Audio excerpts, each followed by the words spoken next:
Welcome everyone. Thanks for joining us today. I am Patrick Clore, the head of consumer insights here at GiveSmart by Community Brands. I want to welcome all of you fabulous fundraisers joining us here today. Today is episode 5 in our Outside the Room fundraising success series that we're running in the hopes that we can continue to inspire each other in the art of the possible.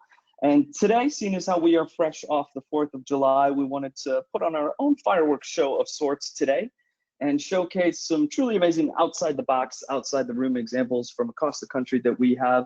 And in particular, we have 20 different stories today of success from customers throughout the GiveSmart ecosystem that they have graciously allowed us to share their success in the hopes that it can help plant seeds for peers such as yourselves. And joining us to help showcase these stories is our very own Elizabeth Gardner, GiveSmart Customer Success Manager, and Brandon Steck, Director of Marketing, both deeply experienced fundraisers in their own right. Elizabeth and Brandon, thanks for joining us today.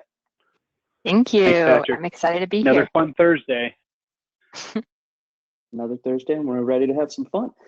So a little bit of process and procedure to kick us off here today. In the chat, you will see some resources that we wanted to share with you, regardless of where you may be in your fundraising journey, so that you can help accelerate your impact and further the causes that you're all advocating so greatly for. And what we want to do to kick things off is get a little bit of a pulse check on how people are feeling. So we're going to populate a poll here. Basically, as it stands here today, July 9th, how confident are you that you'll reach your fundraising goals this year? Yeah, not so hot. We're making some strides. We're going to hit it for sure. Or, hey, we may even surpass it. So we'll get the poll populating, and while we wait for that data to come back, Brandon, I know you had some data that you nerded out on throughout the past few days here in terms of some encouraging trends that we've been seeing. And I think we included in the email promoting today's campaign, if you wanted to share that stuff. Absolutely. So, as we mentioned, we've started to see a trend around participation in giving during the COVID crisis that we're going through versus pre-COVID. We've actually seen an increase in the number of donors that are giving and just participation in general. So, what's really been interesting is 20% of users that are registered for an event now are participating, bidding, and at least donating to a campaign versus what we used to see, which is around 9%. So participation is up. This is due to a lot of different things, but including the variation of what the offerings are and the variance of different ways for donors to give at different levels that are comfortable. And so really a nice trend, and we're going to discuss different ways that you can capture some of these. As we know from previous studies, donors tend to give about 4 to 10 times a year, and we want to make sure that your organizations are who they're giving to. So we'll talk through that stuff. Yeah, that is awesome. The data is always a good thing to take a look at. And while we're talking about data, we will pull this up. So with the results that have come in, Elizabeth, every day you're talking to a good amount of customers. So as we see here and look at this information, does this surprise you? Does it seem, in line with what you've been hearing with people thus far? Yes, this definitely is the same pulse check as most of my clients. Is everyone's started to settle into what everyone is calling the new normal, and they're starting to get more confident with some of these out of the room fundraising ideas, and realizing that we can still raise funds even during all of this change. I think too, this is actually really exciting because looking at our data from the last webinar we did, this is the most responses that we've got for we'll hit it for sure, and we may surpass it. So that's awesome. That's great news, and that's what we want to continue to see. No, absolutely. That is definitely encouraging. I'm happy you highlighted it. And so in terms of things that we're going to cover here today, I'm reminded of Game of Thrones and Daenerys Targaryen's shall we begin, and begin we shall. So as we mentioned at the start, today we're going to mix it up a little bit. Instead of focusing on one organization and one particular story, we're going to share 20 unique stories of success from organizations throughout the country, including optimizing fundraising elements in a digital setting, executing some creative different fundraising campaigns, how to lock down your live stream from a revenue perspective. And at the end of this, we've graciously agreed that Elizabeth and Brandon will give us a little bit of their time for some questions and answers. And so with that being said, don't hesitate to take advantage of it. We have the chat function, so at any point, feel free to add questions in, and at the end, we will make sure to go through everything. So to get things started, is we're talking about different trends and things that we're seeing, such as Brandon mentioned.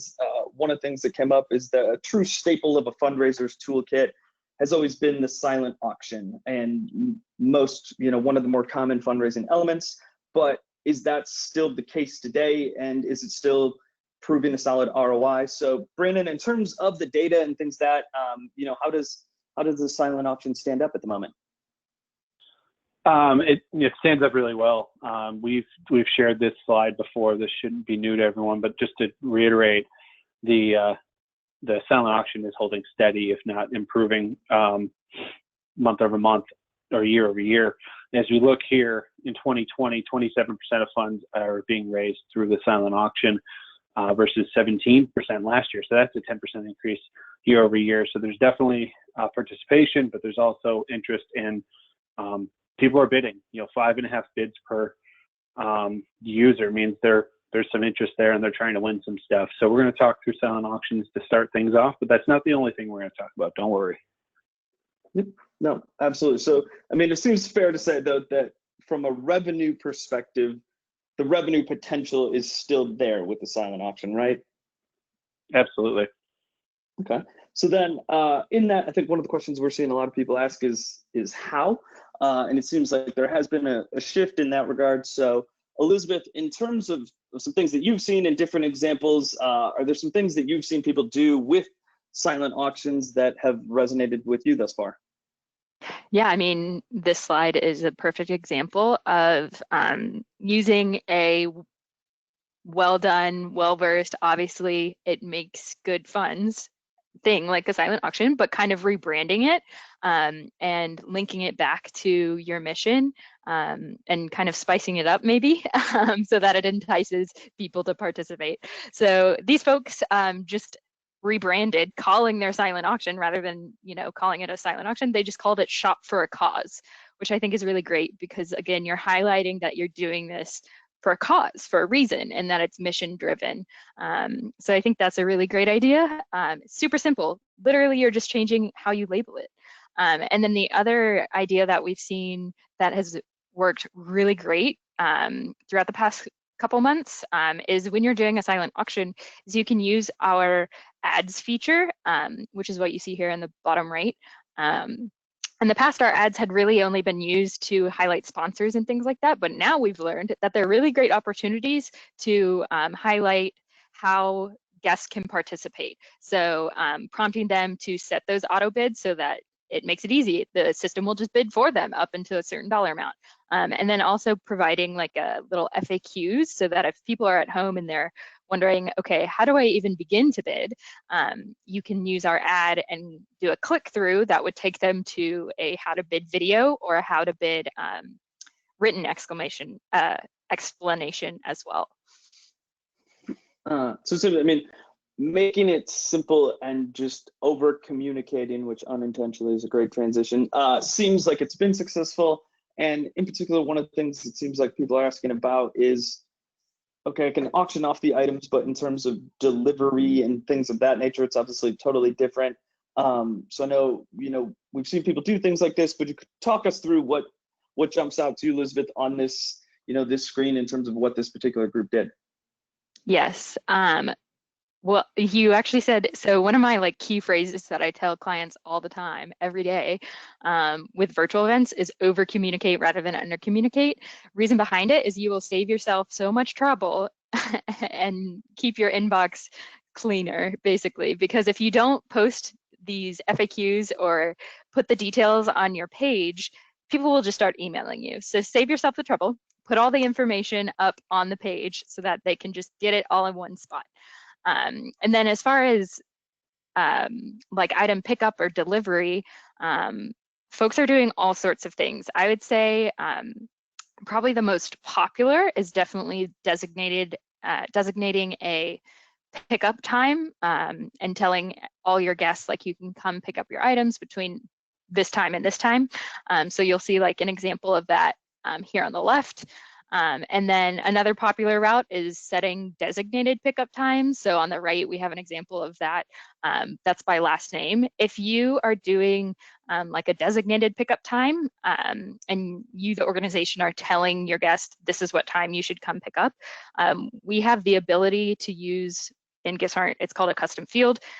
You can essentially use that for whatever label you may want, but in this case, you could use it to communicate with your guest their pickup time. So you would just populate it, you know, Monday at 2 o'clock, and then the guests just look at that information on their own devices. The other popular method seems to be a lot of organizations are also providing shipping or delivery.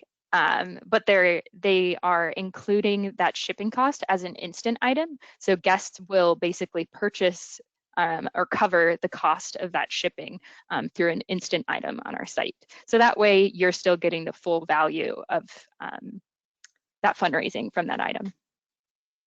Got it. So essentially in that scenario, the organization ships it and just basically relays that cost onto the donor who won it. Is that right? correct? Yes, you definitely can. Yeah, and we see a lot of people doing that right now. Okay, awesome. And you know, obviously, as we talk about items and making it easy, I think this is a great example of some ways people have streamlined it and avoided their own headaches. But you know, Brandon, if people are out there and trying to determine, do I run an auction? Do I run a raffle? Do I do a donation ask?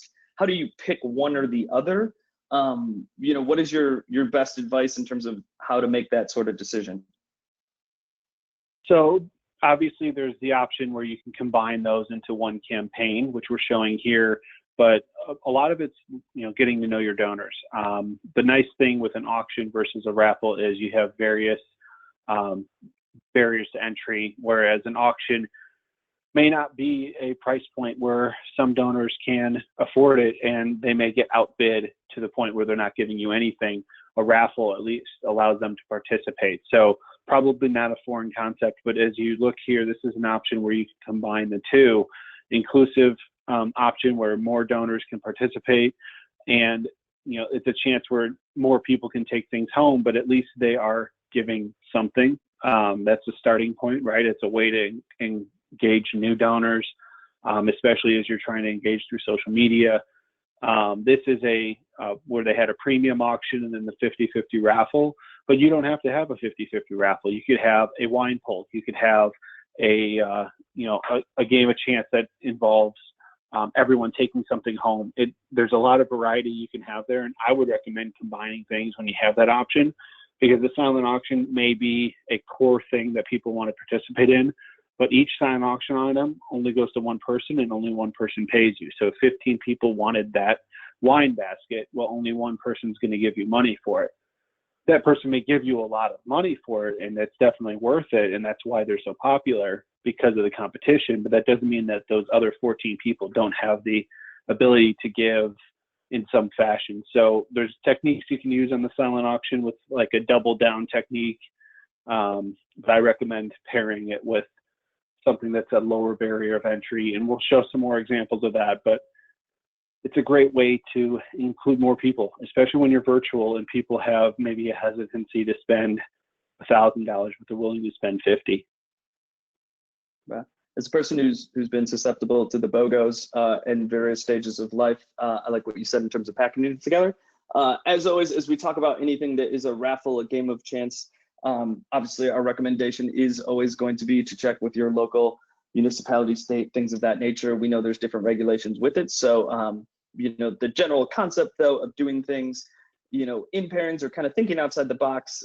Elizabeth, I know you were very excited about the way this group kind of did their wine raffle, and in particular made it a little bit more entertaining. In particular, they it looks like they updated the name after the fact, whether that was to notify the user or make it simpler for themselves. You know, if you could talk a little bit about this one.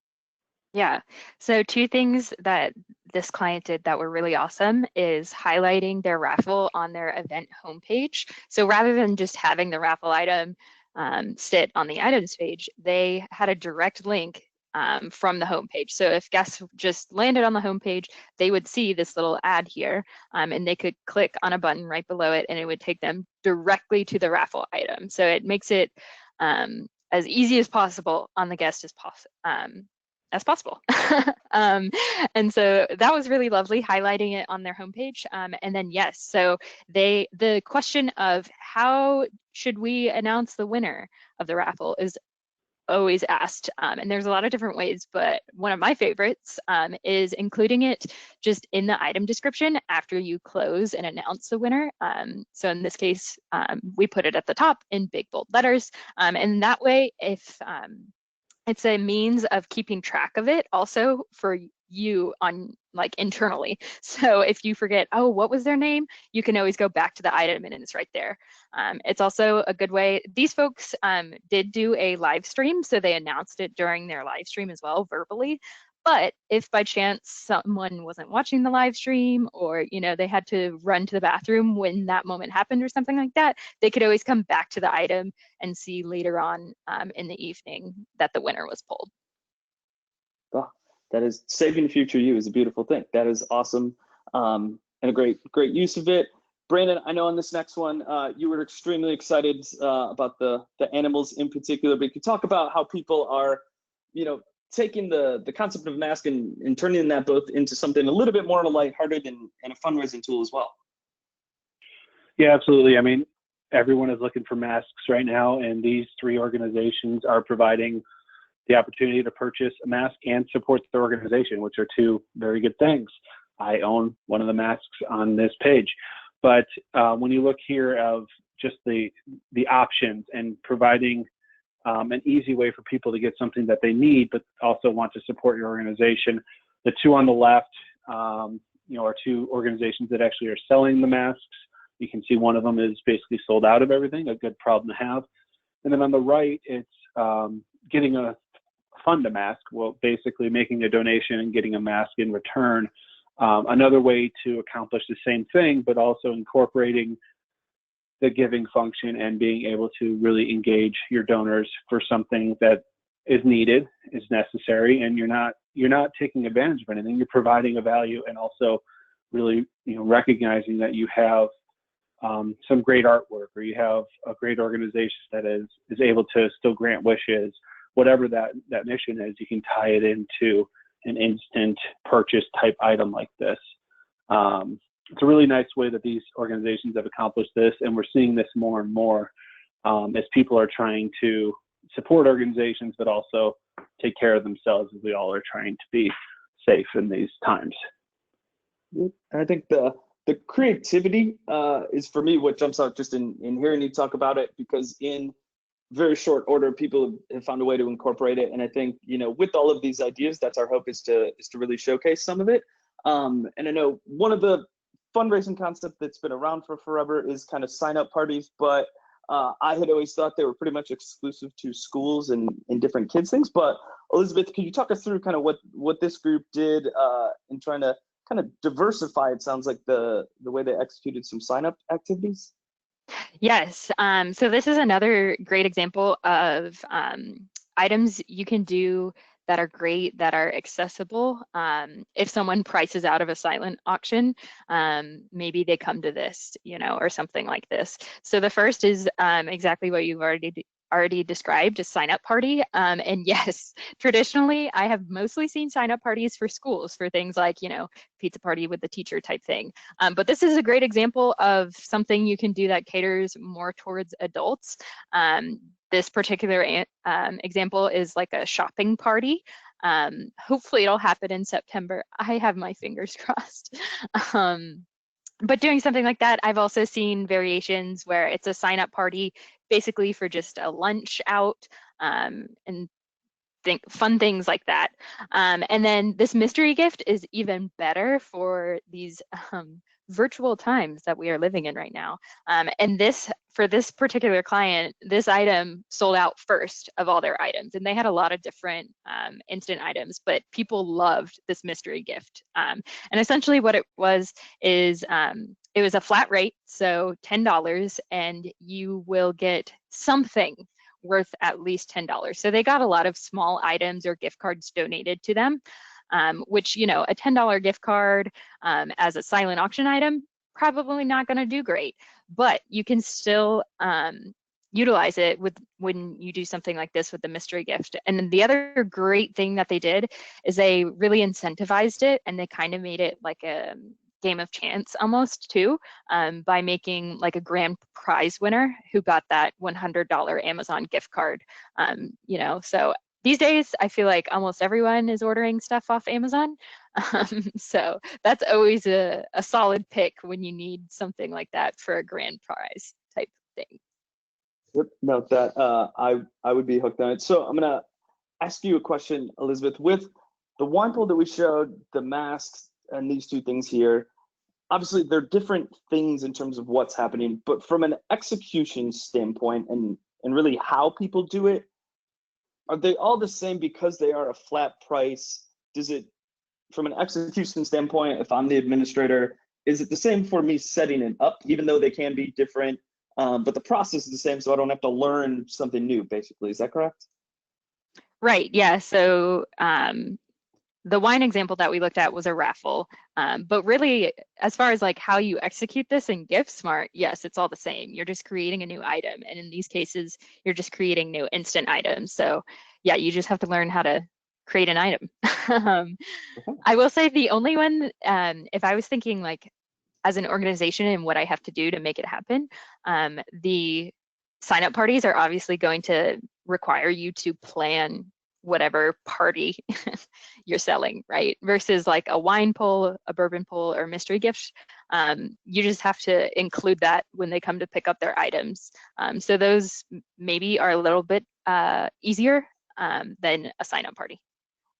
Okay, no, that is awesome. Appreciate it. In terms of other, you know, parties and fun things, Brandon, you found this and are excited. So can you walk us through what exactly a virtual guest bartender means?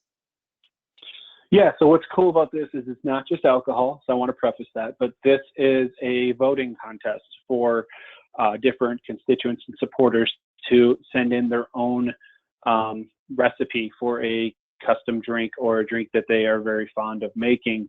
You know, each person sent in has their own card here where people can go see all the different custom drinks, and each bartender basically got votes, and it was $5 per vote to support their organization. And you know, people would vote on everything from a smoothie to a coffee to a nice bourbon mix. So a lot of different things that were sent in. And what's cool is you're incorporating things that people can do at home. You can allow people to do a little fun video, be creative, and it brings people together doing things that are getting them interactive. So they're able to have I can't read the dark and stormy altogether because they all voted for it. It's fun. It's an easy way to engage your constituency. If you have some really, you know, advanced bartenders that like to compete, it's a great fit, but it doesn't have to be drinks. It can be recipes for a pie. It could be a recipe for all kinds of things. It could be non-food things. I'm just really hungry right now. But it's really fun to have those contests. And another way to engage people with a voting function rather than, hey, make a donation, or hey, bid on these items. It's support so-and-so because they're doing something really cool or really fun. Or we've mentioned the chalk art contest. You know, it's a different way to incorporate elements that we're seeing success with. No, and it sounds like a great way from a community aspect to, you know, even though people may be afar, to bring them together. So love it. And knowing I don't have plans this weekend, there's a good chance might have to check a few of these out. But in terms of other kind of elements, you know, donations keep popping up. So Elizabeth, can you talk us through kind of what this group did here? Because the topic of matching donations, I know, is something that has really been one that seems to be gaining a lot of traction here the past few weeks. Yes, definitely. I mean, matching donations and that idea has been around, you know, for forever. But right now it seems very popular. And I think one way to think about this too is if you had previous sponsors who maybe, you know, you can't you aren't doing an in-person event necessarily, so you don't have a table for them, but now that sponsor could be your matching sponsor or something like that. So kind of using possibly what you already have and just, again, doing a little bit of rebranding.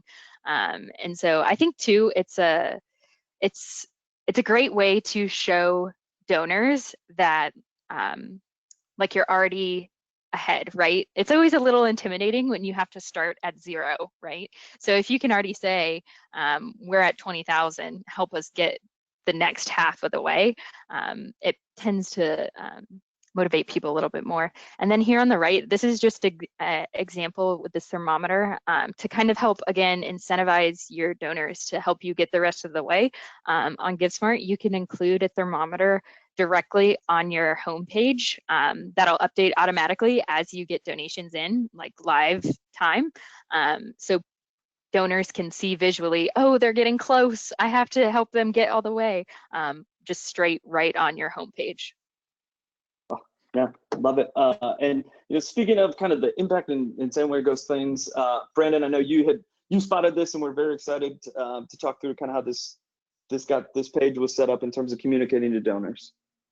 Yeah, I mean, there's elements here that we've talked about in regards to just laying out what $1 or $3 or $5 means to your organization or to the campaign. So the Anaheim Ducks here are trying to help raise some money for the food bank, and telling how much they can support with just a small donation.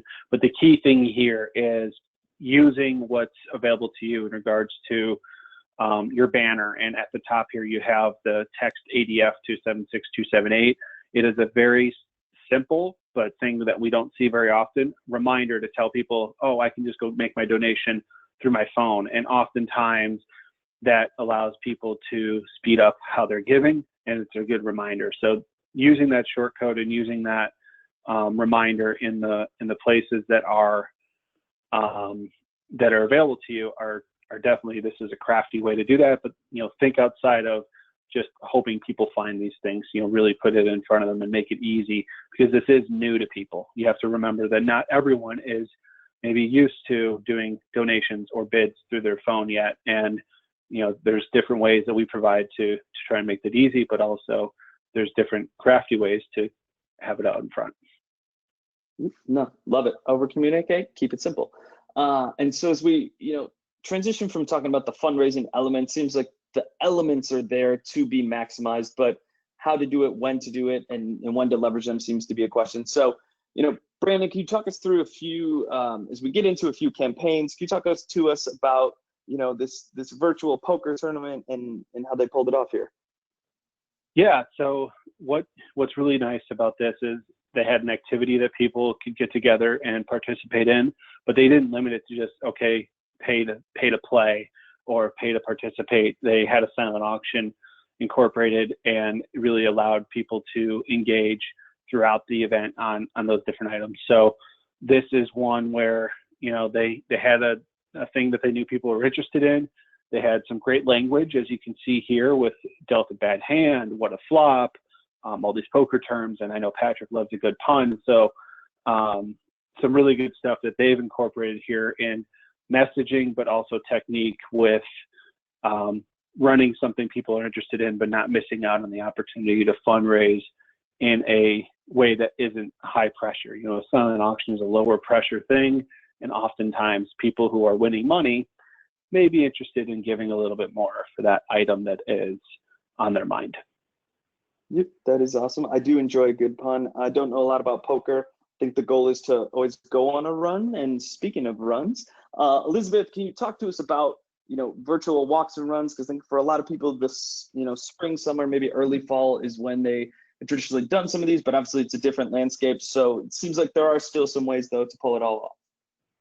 Yes, this is a really popular campaign type right now, it seems. So a lot of people are doing these virtual run walks where they'll sell like a baseline entry fee through GiveSmart, which one great thing to point out is that you can have active links in our ticket order form. So in examples like walks and runs, where you have to include something like a waiver, you can do that right on the ticket order form, and then you can include a question too to make sure that folks verify that they've actually done that waiver. So it's a little thing, a little detail, but it's actually really nifty. And then some ideas around like what people include in their virtual walk and runs.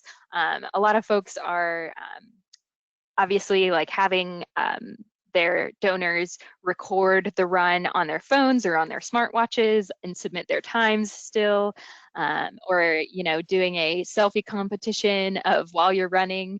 And then, of course, it's always fun too for people who are doing their walk runs on their treadmills in their own homes. Those are great fun. And again, those like selfie competitions are a good way to still have like engagement. So I think that's been a really cool idea that's come out of this. No, that is, I'm envisioning me running on a treadmill. That was my pause. It doesn't sound fun. But another example here, but it looks like a little bit different in terms of how, this group kind of set it up and went about it.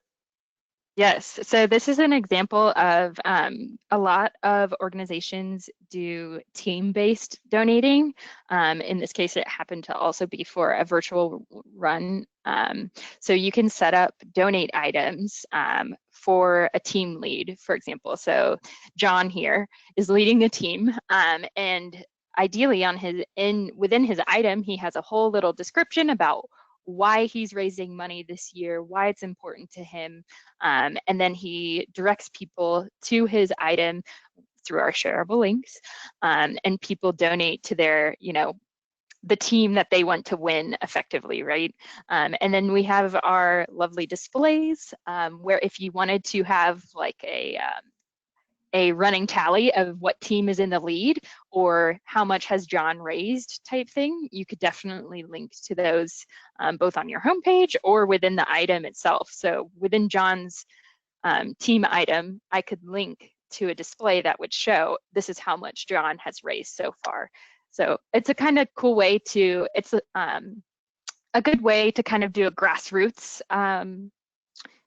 donation campaign where you get the primary people who create these teams, right, are going to be like your board members, your people who are already big donors, the people who are invested already. But then they go out and they solicit their peers to help them win, So it's a fun way to do a little friendly competition too. Love it. And just to add something here, I mean, I know a lot of organizations are trying to figure out how do I pull off my walk or my run or my marathon. This is one way to have your champions, your people, your ambassadors in the community out there supporting you and still be able to, really have that essence of the peer-to-peer aspect without having to purchase a peer-to-peer software to do that. There are ways to accomplish that, and we have seen a lot of different variations of this. These are just the two, and then there's one more we're going to show. If Patrick, you want to move on to the next one, of just different ways that people are accomplishing these things. And the goal of this is to share, that it is possible to still, focus on your goal and accomplish a lot of the things that you're striving for in regards to your fundraising goal, but also you're getting your constituency, your ambassadors, your champions in the community to be out there fundraising on your behalf. And, we shared some examples on previous webinars, and we're going to continue to share those because we all know that, creativity is the key to how we all will continue to succeed. So a really great thing to see there. But as we look at what the Baltimore Humane Society did here, they have two messages, and I'm not going to read the whole thing because there's a lot of words and no one wants to hear me read that fast, but there's some really great messaging here on what they're trying to accomplish with their race and how they promoted this on social, where it's a clean message. It directs people where they need to go. They link to the places where everyone can go to register and where to submit their times. It's an organized manner, and this should be a good template for those that are trying to virtually pull off a walk run and utilize social to do so. So we wanted to share this as a great example of really marketing and promoting your social or your walk run on social. And Brandon, it triggers question as the director of marketing, and put you on the spot here. Explain it to Pat we talk to people about social media, and seeing in particular they have 3 hashtags here. If somebody is trying to either go viral, trend, whatever the case might be, what are some recommendations that you have, from a social media standpoint that can help an organization kind of both stay on brand and expand their reach potentially? Yeah, so there's three things that I would recommend here. First of all, do your research before you use a hashtag. You never know what was used before. For instance, we use Outside the Room for all of our webinars and our content around this topic, and we did research before we even considered using that term. Get to know your donors who are active on social, so follow them. Use all social media. Make sure you have an Instagram, make sure you have a Twitter, and start following them so they'll follow you. And the other thing is be creative. Don't just say, oh, we're doing this on this date, come join us. That's deaf ears language. You need to have a little bit of fun with it. Even something simple here. So look at the example we have on the screen. Come run with us, with is in quotes, because they're being comical about the virtual side of it. That's not a great joke. It's not a super funny line, but it ties people back to, oh, it's virtual, duh. So do that with your messaging and it'll stand out. But that's a great question. We do a resource that we just published on social analytics on our blog, and we'll drop that into chat if we can grab that here real quick for you. I'm sure there are more questions around that. Yep, no, definitely. And then, Brendan, staying with you here, I mean, in terms of something a little outside the box and outside the room, and communicating, keeping stuff kind of simple. This one we were pretty excited about. Can you talk about it just a bit? Yeah, just real quick here. It's if you don't try something, you're certainly not going to raise anything. So this was a small little event Easter egg hunt that they put together, but they had the option for donating, and they raised a little bit of money. I won't say how much because it's not fair to them, but they raised enough to say, hey, it was fun to do, and they kept their costs down, and donations were optional. So if you don't put something out there, no one's going to donate. So we often have the selfie scavenger hunts and the different ideas we put out there because we believe that the only way you're going to get people to donate and support your organization is if they see you out there doing things and have the opportunity to participate. So this is another reminder and a fun little campaign that was put together with some great messaging and images. Yep. And kind of as our final chapter today, I think the most emerging trend of 2020 here would be live streams. As we talked about so far, really trying to focus on raising money and maximizing that revenue is the key. So Elizabeth, can you kick us off here, talking about live streams in particular from the perspectives of things people can do to maximize the fundraising that they're doing with the streams? Yes. So I think the first thing to point out here with live streams is there's kind of 2 main categories that most organizations are falling into. The predominant one for sure is we are opening up our live stream to anyone, and it's just going on Facebook Live and YouTube Live, and anyone can participate. And then the second category is people who are still ticketing their live streamed event. So this example right here is an example of someone who ticketed their live stream. So they still had traditional admission to their virtual event. So you can still do that. And they sold plenty of tickets. And that way you do make a little bit of money still off of your tickets. If you do something like that, you can link to a password protected conferencing service. Similar, Zoom is definitely very popular. So in that case, that's what these folks did. You clicked on that button that was right on your GiveSmart site, and it opened up the Zoom account where the guest would then put in the password. Utilizing our displays during your live stream is also really popular right now, and a really good way to help incentivize people to give. Again, it's giving them that visual of how close you are to your goal, right? So during your live stream, you can change over to view any of our displays. This particular one was just a dollar amount, but we also have plenty that include like thank you to whoever the donor was, so that you get that name recognition as well. Yeah, love it. This is super creative. And, you know, talking about different ways to be creative, and I think make sure you don't saturate the message with some of these. Brandon, I know you've been very big on kind of the community aspect. So you could talk through us about what really jumped out to you that the Partners with Youth for Youth with Disabilities did here. Yeah, absolutely. And what's nice is they recognize that people want to watch with friends. So they mentioned that as an option here with Facebook Live, but also they link to their program book. They have a clean way to show the impact and the impact story. So this is a great example of incorporating a live stream, but still messaging and reminding people of why they're doing this and what the mission is and what the difference can be made, and encouraging people to watch with their friends and get together allows people to think, you know, more towards this hybrid mindset of, oh, I can have a little watch party for the live stream here. Yep. That is awesome. The other question that I just want to make sure that we address that I get asked a lot by my new clients at least is if you can put the live stream on your GiveSmart page. And the answer is absolutely yes, and please do. I always tell my clients, like, you want to make it as easy as possible for your donors to give you their money, right? And so in that vein, if you put everything in one spot, it makes it so much easier. So that way your guests aren't trying to remember, oh, what link do I have to go to for my live stream? What link do I have to go to for bidding? No, just put it all in one spot, put it all on your GiveSmart page, embed the live stream directly on your homepage, and then you can still link to the Facebook page or YouTube page from your GiveSmart page if you wanted people to participate in those like watch parties or participate in the comment sections and things like that. You just want to make it as easy as possible, basically, which I guess this slide is saying just that. So this is an example of embedding on GiveSmart.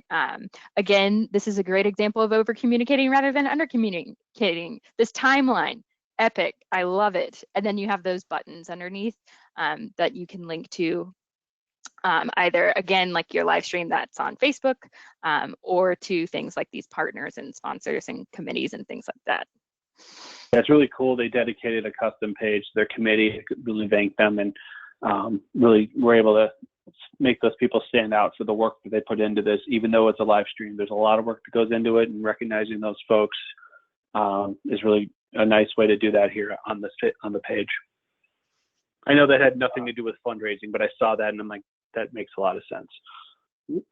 No, anytime you can do multiple things at once is good. And as a person who is late and misses more things than he should, I very much appreciate the fact that I can come back and view them all. So I think that is awesome. And I know what we want to do today, again, a little bit different, is so much of the things that we talk about are lagging indicators. These things have happened. So by happen circumstance, we had a customer, American Scores New York, who actually is running a virtual event this evening that they allowed us to share. So in a second, we'll put the link into the chat to send out. So if anybody does want to take a look, and I think Elizabeth had mentioned earlier, you know, some organizations who send it or have a ticket and a private password, it does apply. But so we're happy to send this out as an example of something that you can view in real time later today.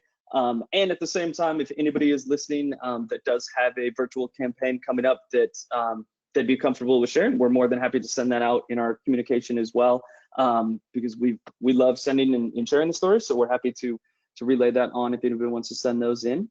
And then Brandon, Elizabeth, take a quick break before we go speed round on you. Before we open up questions, just a reminder about our upcoming webinars. Starting with next week's Outside the Room episode that features Chloe Neese from the Chicago Cubs Charities to talk a little bit about how they're swinging for the fences with their fundraising goals. Again, I love the puns. And then our monthly webinar this month is going to be on July 22nd, focusing on hybrid fundraisers, which is something we're excited about. And with that, we'll jump into questions. We're going to get to as many as we can here today, but keep sending them in because if we can't cover it today, we will absolutely follow up after the fact. And to get things started, Elizabeth, I'll go to you first. what are you seeing people secure for silent auctions? In previous years, we've had restaurant gifts, trips, etc. But it seems like those are the up in the air. So what are you seeing people get in terms of items thus far? That's a great question. I think you say trips and restaurants are like the initial thought, and then the inclination right now is to avoid those. But I actually think those are still possibilities. Gift cards to restaurants are not bad ideas because people still want to do takeout right now. If you're like me, you're getting tired of cooking at home for yourself. And so getting takeout from a restaurant sounds excellent. So those definitely are not out of the question. And then I've had a couple organizations too who did, rather than like a trip to, I don't know, Miami or something that might be far away, if you have ambassadors who might have like a lake house or something like that, that your guests and donors could drive to easily, an hour away or something like that, and it's in seclusion, that's actually a great idea right now, because people, again, they have this need, this desire to get out, but they know they can't necessarily fly and go through all that trouble. But driving 45 minutes to a lake, that sounds excellent. So that's a great idea. I honestly think a lot of the items are similar to what people have done in the past. And I think the thing to remember is if you solicited an item, the worst thing that someone can say is no. So I think it's just about, doing due diligence and getting out there and trying to get what you can. It's a great point, Elizabeth. And we do have a resource called the Silent Auction Study, which is based off of data and 400-some thousand lines of silent auction items that could be a really good guide here. So we did drop that in the chat as well, but the silent auction study is going to give you a good idea of what categories in what regions at what times of year are performing the best, and we are continuing to watch that and watch the trends. So if you're looking for more specifics on different things and what's working, we have that resource available to you as well, as there's a lot of questions around what's working. But Elizabeth is spot on with restaurants. People want to support their local restaurants, and now that things are figuring themselves out, each state is maybe in a different state of that, pun intended, but look at the options, to allow families to get a meal rather than having to cook every night. So think of the things that are in the future, because that's what people are going to want to do in 3 to 6 months when they actually take action on the things they purchase. No, absolutely. Elizabeth, I'm going to go with you for the next question. So the virtual guest bartender that we talked about, can you explain a little bit kind of how that goes? So on that item, what does the page look like that you're voting for? Is there a recipe listed? Kind of just the structure, I guess, of how that was set up. Yes, so definitely the fun part is testing out the drinks or the recipes, right? So in the item description, I would definitely say put the recipe in there, because that's the whole point, right? You want people to interact with the drink or the recipe, right? So definitely would do that. I think too, that particular example that we looked at had a whole bunch of options, right? Because they basically solicited their entire donor base with ideas, which is great. But you could also keep it simple to do like a face-off between 2 recipes. We're doing the sunset cocktail versus the sunrise cocktail. I don't know, but simplifying it into 2, I think, way to do a competition as well. But yes, definitely include the recipe so that people can participate in that fun. I love it. Brandon, next question to you. If we wind up having a hybrid gala where some are in person, some are at home, how would you suggest doing a raffle? How do we get those at home still entering and participating? Engage them in advance and engage them throughout. So a raffle, the key to any kind of game of chance is to not start promoting it too late, and to make sure everyone's aware of the really cool prize. So with people who are virtual, make sure you're using text message, especially throughout the night, but also in advance. You could do it fully digitally, but you could also, promote in advance. So when someone buys their ticket, if they're going to be in the room and they're buying a ticket to be in the room, then make sure that there's the option to purchase a raffle ticket upon checkout, because that's an instant, oh yeah, I'll buy 10 raffle tickets, no big deal. They're already spending money. So use those different tactics to get people going right away, and use social media to communicate early. Let people know there's going to be a raffle, let people know there's going to be a game of chance, and make sure they're aware that the prize is super awesome. And, in your messaging, call out that there's a limited number, and if you buy more tickets, you have better chances, because those things, as silly as it sounds, remind people that, oh, I got to go buy my raffle tickets. Oh, perfect. Speaking of prizes, Elizabeth, with the mystery gift, that we talked about earlier, can you explain the setup? Because it looks like the price point was $10, but was it only the gift card, or was there other potential prizes that were available to people who kind of made that $10 gift? Yes, there were other prizes available. So it might be a $10 gift card to Starbucks. It might be maybe a bracelet, something small like that. It might be a $20 gift card to Starbucks. So it's totally a surprise. And then, of course, like we mentioned, you could also possibly get a grand prize, like a $100 Amazon gift card. I'm just thinking of prizes right now. I got distracted. That sounds awesome. Brandon, I know we talked about runs, and that's a common event. Obviously, at this time of the year, golf outings are very common. So the question to you is, we're having a golf outing later this month for the event. We typically have had raffle baskets that only the golfers can try for. They would buy tickets, drop them into the baskets. So can you talk about how something like that could be done virtually, so that the items could be offered, but we potentially could increase our revenue? Absolutely. A basket raffle, we actually talked about that. I can't remember because every week runs together, but recently in one of our webinars, and I'm happy to share the example, but a basket raffle, what's really nice is that you can use technology to still do that and still allow it to be open to maybe more people. So people can purchase a certain number of tickets through an instant item. You can have the five for $10, 20 for 100, whatever the prices you have set. And once they purchase, you give them a link to go put their tickets in the different baskets. And obviously, you probably want to audit that before you randomize and pick the winner. But that's how they pulled it off before with a virtual display, a virtual basket raffle. If you want to see some examples, we have a couple of those where they were able to actually engage more people than they usually were, because it was expanded beyond just the golf tournament. Obviously, if it's golf packages and not everyone is free to golf or ready to golf at this time, you still may get an expanded reach on that. So highly recommend doing it virtually still, and use instant items to sell those raffle tickets. Elizabeth is more the expert on the platform, but I'm pretty sure that's what you would say too.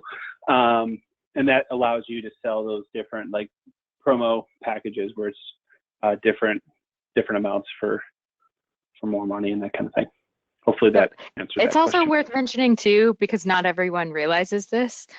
You can do multiple raffle items on one GiveSmart page, and you can do multiple price points on one raffle item. So on one raffle item, you can do 1 for 20 and 5 for 100 within that one item.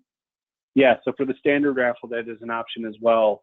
But if they're indicating their interest with the basket raffle, the only twist is that document of just having the list of different packages so you can randomize and pick the winners. But totally spot on. Like use the different levels of the raffles as well. No, that's great. And I know we asked the question at the beginning of how people are feeling. The fact that somebody was thinking about it in a way that, hey, I know we have to adjust and maybe pivot our plan, but how can we do it to potentially increase our revenue? I love that line of thinking for who sent that in. Elizabeth, the last question to you here is it possible to create a revenue display for each item to show a thermometer? Can you only create a display that shows total amount raised overall? I guess, in general, kind of if you could talk through, I guess, some of the options in terms of the display screens that we talked about previously. Yes, there are plenty. There are many. So you can create categorized displays. So for example, if you wanted to show a revenue display that only included a specific category of your auction, you could. So if I have a dining category in my auction and I want to display for that, yep, I can do it. If you want it for one item, you just put that category on that one item, and then we have our problem solved. You can also, there's also a display that's called the bids display, which will show all of your auction items and the current bid on each individual auction item. And that one's kind of fun too, especially if you have friendly donors with each other, because they'll start to see, they'll say, oh, Patrick is outbidding me. Oh, I'm gonna get him. And then that's a good way to get people into bidding wars with each other. So that's always fun. But yes, you can do a display for one item. You can do a display that shows a handful of items revenue. There's plenty of options. Oh, love it. Competition, bartenders, all the things. Now I'm excited. So with that was a lot in a short order. Thank you to those who sent it in. And as we mentioned, if we didn't get to your questions, we will make sure to follow up after the fact. So a quick final note that at the end of this, you'll see a survey pop up. If you could please take a quick moment to give us your feedback, as we want this content to be impactful for you. So we want it to be driven by you. So if you could please take a moment to fill that out. And with that, Elizabeth, Brandon, massive amounts of thanks to each of you for sharing all of these insights with us today. Thanks. Yeah, that was a great bunch of questions we had today. Yeah. That was awesome. And more than anything, thanks to all of you for joining. We are in your corner and know that you too can emulate the success that these amazing nonprofits we have featured today achieved.